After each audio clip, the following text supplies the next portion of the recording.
Amid the hustle and bustle of the city of Jacksonville sits hundreds of acres of untouched and preserved conservation land, and it's known as the Theodore Roosevelt area. And while countless areas in Northeast Florida have been paved over for development, this land has stood the test of time for decades.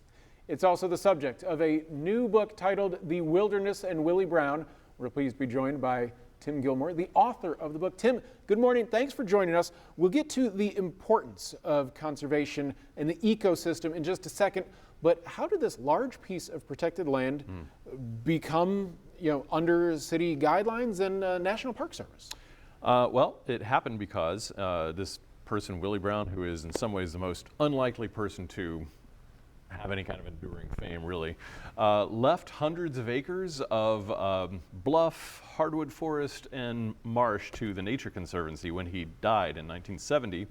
And even then, it was a long process, but those acres are now the Timucuan, part of the Timucuan Ecological and Historic Preserve, and thousands of people walk those trails and say thank you to Willie Browne every year. What do you think you may have learned, or what was surprising in your research for this book? So I love the ironies around Willie Browne. I love the fact that he never had electricity, never had running water, never had a phone, but that he had hundreds, probably thousands of friends. People came out to see him.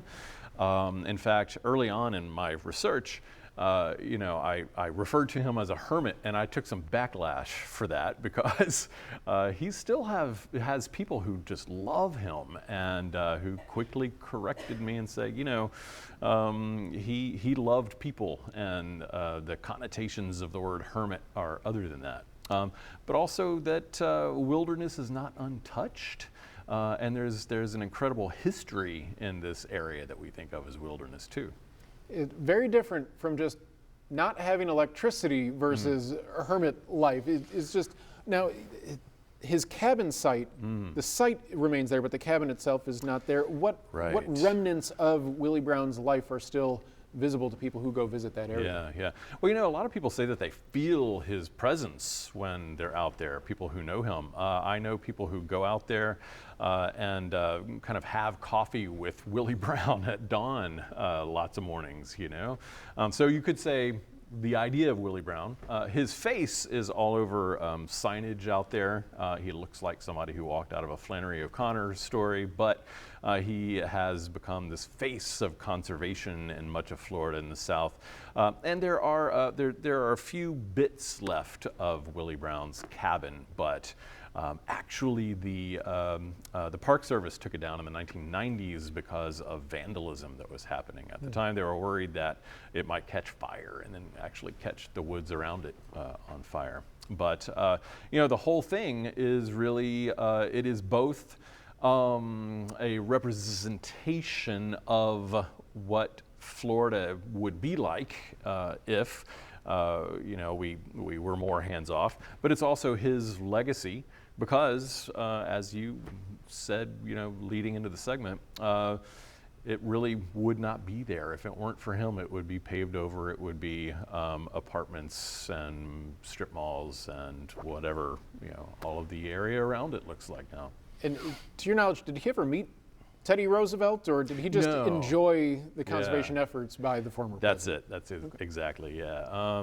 Theodore Roosevelt was his hero because of those conservation efforts. So, no, he never, he never traveled further than the Florida-Georgia state line. Okay. And yet, when he left his land, his legacy, he received letters from as far as the Arctic Circle and the Caribbean.